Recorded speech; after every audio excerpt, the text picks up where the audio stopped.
सभी मित्रों को नमस्कार। मित्रों, जैसे कि आपको मालूम होगा, लगातार Uttarakhand PCS Uttarakhand triple SC के पेपर करवा रही है। इससे पूर्व पटवारी का जो पेपर हुआ था, पटवारी लेखपाल का, वह निरस्त हो चुका है। फरवरी अगले माह इसका फिर री एग्ज़ाम दोबारा पेपर होगा। उससे पूर्व जो है पुलिस परीक्षा हुई थी, पुलिस कांस्टेबल परीक्षा हुई थी। और इसके बाद जो है 22 जनवरी को फॉरेस्ट गार्ड का पेपर होगा। इस फॉरेस्ट गार्ड में सर्वाधिक 2 लाख से ऊपर अभ्यर्थी इस एग्ज़ाम में अभ्यर्थी परीक्षा देंगे। तो आपको बेहतर से बेहतर तैयारी करनी होगी। आज कंपटीशन बढ़ चुका है और आज इससे संबंधित लगातार हमने पूर्व में भी कई वीडियो आपके सम्मुख रखे थे, उत्तराखंड से संबंधित और साथ में हिंदी व्याकरण से संबंधित। तो आज हम उत्तराखंड विषय से संबंधित उत्तराखंड के प्रमुख झीलों की बात करेंगे। कुमाऊं और गढ़वाल मंडल की बात करते हैं। झील जो है, झील को ही हम ताल, सरोवर और कुंड कहा जाता है। आप इस पॉइंट को नोट कर लेंगे। कुमाऊं की बात करें तो कुमाऊं में हिमानी प्रकार की झीलों की अधिकता के लिए कुमाऊं क्षेत्र विशेषकर नैनीताल प्रसिद्ध है। जो हिमानी प्रकार के झील हैं, कुमाऊं क्षेत्र विशेषकर नैनीताल इसके लिए प्रसिद्ध है। और आपको मालूम होगा कि झीलों की अधिकता के कारण नैनीताल को झीलों की नगरी व सरोवर नगरी कहते हैं। इस क्षेत्र के प्रमुख झीलों को हम निम्न प्रकार चार्ट में देख सकते हैं। अब एक तरफ हम झील देखेंगे उस और दूसरी तरफ स्थित वो झील कहाँ पर स्थित है, किस जिले में स्थित है और उस झील की क्या विशेषता है। हम बात करें नैनीताल। नैनीताल जो झील है, इसे सप्त ऋषि सरोवर भी कहा जाता है। भीमताल, भीमताल जो है नैनीताल में स्थित है। त्रिभुजाकार यह ताल है, बीच में द्वीप है इसका और पानी जो है गहरा नीला है। कुमाऊं क्षेत्र का सबसे बड़ा ताल है भीमताल। नोकोचिया ताल जो है, नोकोचिया ताल नैनीताल का में स्थित है। 9 कोनों वाला ताल है। कुमाऊं क्षेत्र का सबसे गहरा ताल जो है नोकोचिया ताल है। और भीमताल जो है सबसे बड़ा ताल है। आप इस पॉइंट को नोट कर लेंगे। 7 ताल नैनीताल छोटे छोटे कई तालों का समूह आकृति अश्व खुर के समान है। इसी में गरुड़ ताल, राम लक्ष्मण सीता ताल और 5 कोनों वाला नल दमयंती ताल इसी में ही है। देखो, यह जो 7 ताल है अश्व खुर के समान है। अश्व माने घोड़ा, खुर मतलब पैर। तो अश्व के पैरों के समान यह 7 ताल जो है, 7 ताल दिखाई देता है। खुरप्पा ताल जो है नैनीताल में भी है। जल इसका गहरा हरा है। आगे हम बात करें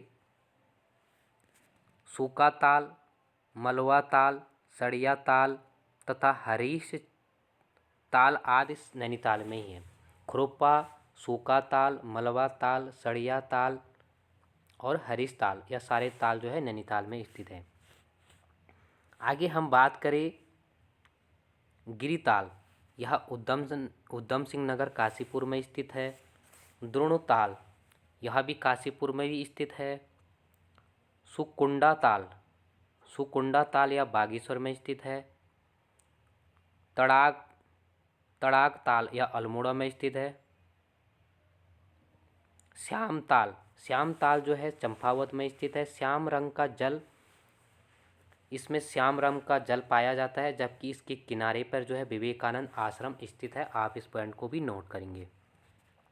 झिलमिल ताल, यह चंपावत टनकपुर के पास, जल इसका जो है नीला है।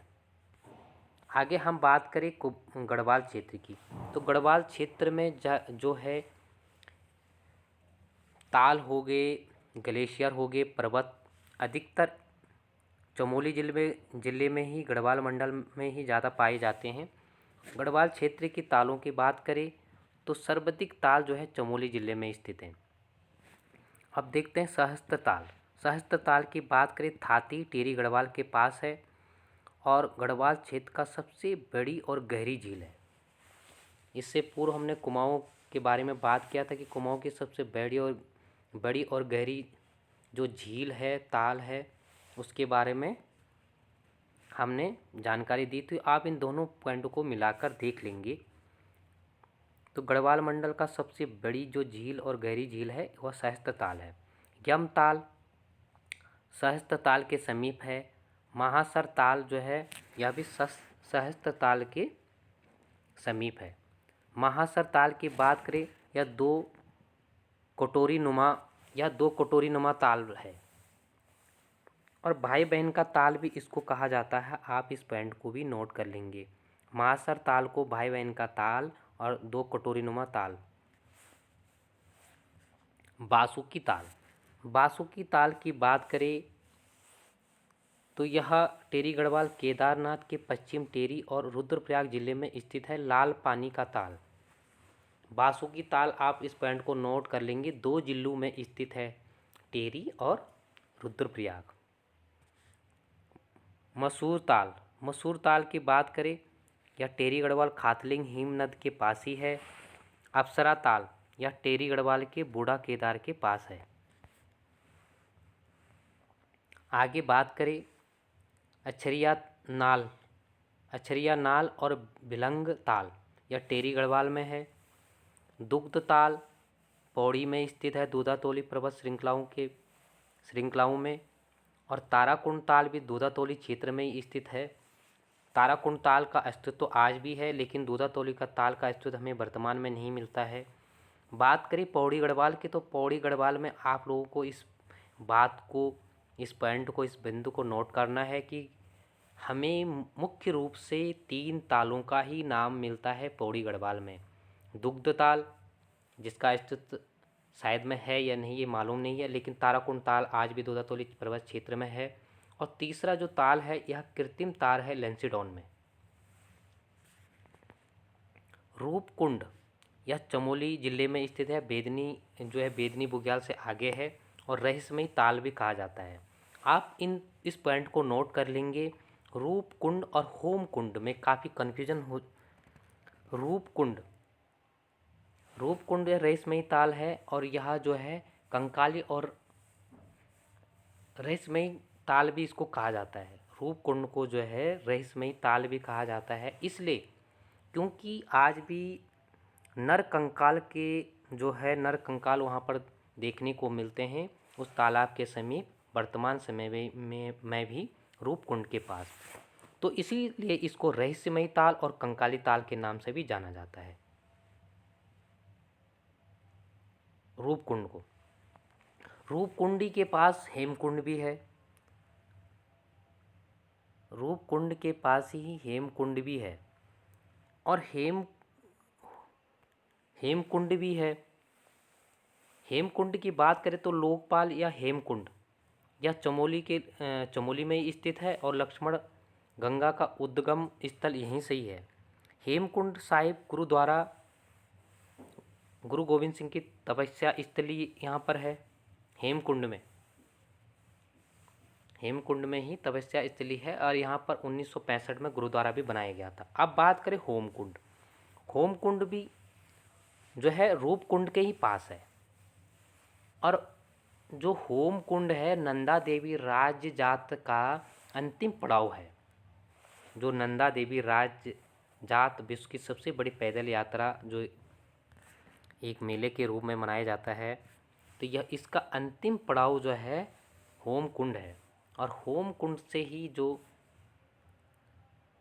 जो खाड़ू होता है वहाँ से अकेले ही वहाँ से उस खाड़ू को भेजा जाता है और अंतिम पड़ाव जो है होमकुंड के पास ही है, जो है नंदा देवी राज जात यात्रा का। तो आप इस पॉइंट को भी नोट करेंगे, होमकुंड और हेमकुंड। हेमकुंड की बात करें तो गुरु गोविंद सिंह की तपस्या स्थली है और होमकुंड की बात करें तो यह रूपकुंड के पास और नंदा देवी राजात का अंतिम पड़ाव है। कई बार यहाँ से प्रश्न पूछा जाता है, तो आप इस पॉइंट को नोट कर लेंगे। आगे हम देखते हैं कि संतोपंत सत्यपथ ताल, तो यह चमोली जिले में स्थित है। त्रिकोण आकार का अलकनंदा का उद्गम स्थान यहीं से होता है, संतोपंत या सत्यपथ ताल से। आगे हम देखते हैं विरही ताल। बिरही ताल जो है इसको चमोली ज़िले में है। इसे गौना झील की भी कहते हैं और यहाँ से बिरही नदी भी निकलती है। इसको जो है गौना झील भी कहा जाता है और बिरही नदी यहाँ से निकलती है।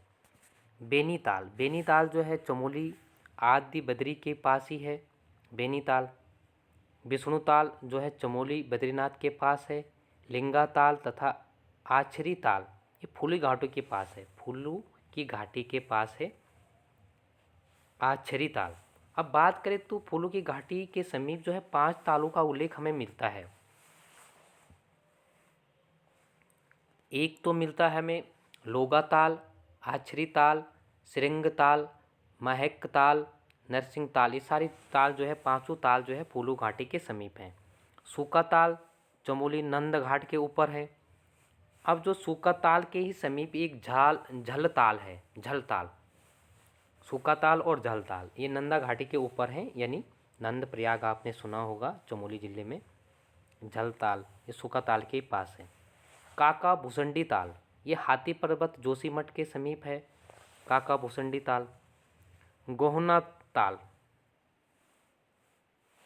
गोहना ताल गोपेश्वर से पूर्व में स्थित झील का निर्माण 1895 में बिरही में पहाड़ गिरने से हुआ था।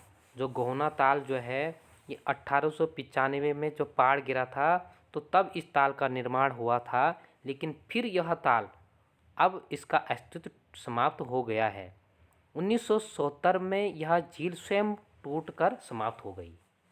तो अक्सर जो है ग्लेशियरों में इस प्रकार की घटनाएं होती है टूटने से, और वर्तमान समय में ग्लेशियरों से संबंधित पहाड़ पर इसी प्रकार की आपदाओं का उल्लेख आप लगातार टीवी टेलीविज़न के माध्यम से और स्वयं इस माध्यम से जानते होंगे।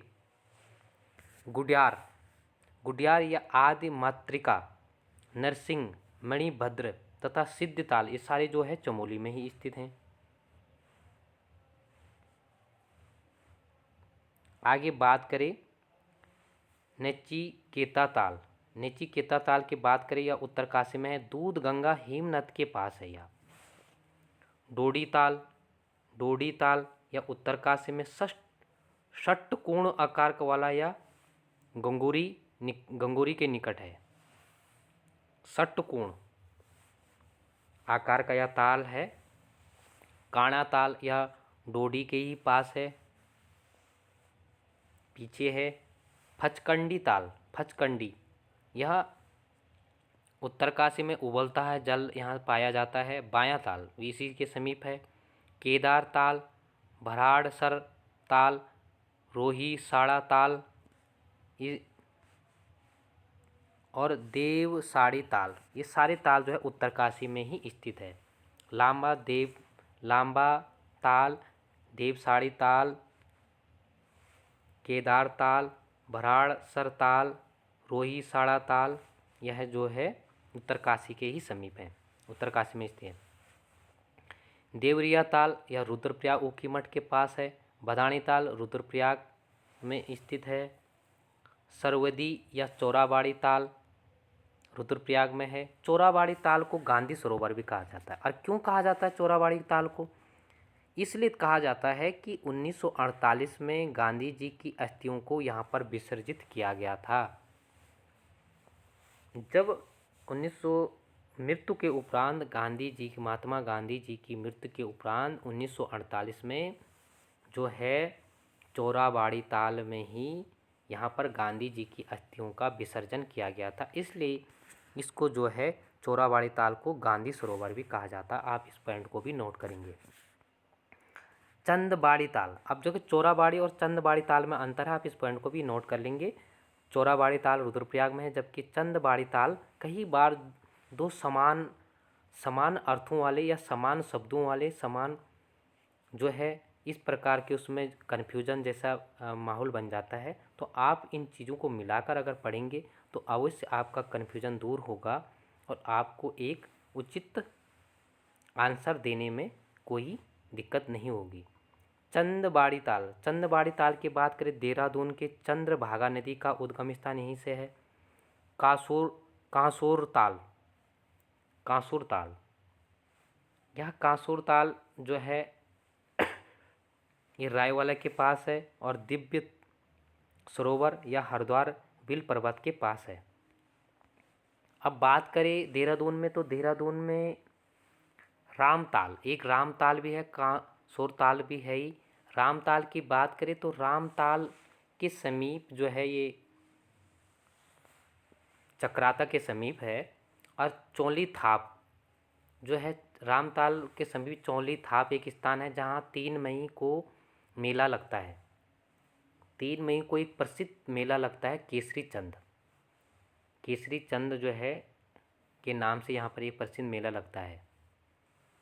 इससे पूर्व मैंने बात की थी कि पौड़ी की ताल के बाद दुग्ध ताल जो है दूधातोली, ताराकुंड ताल जो है ये भी दूधातोली क्षेत्र के बड़ेत गांव के पास ही है।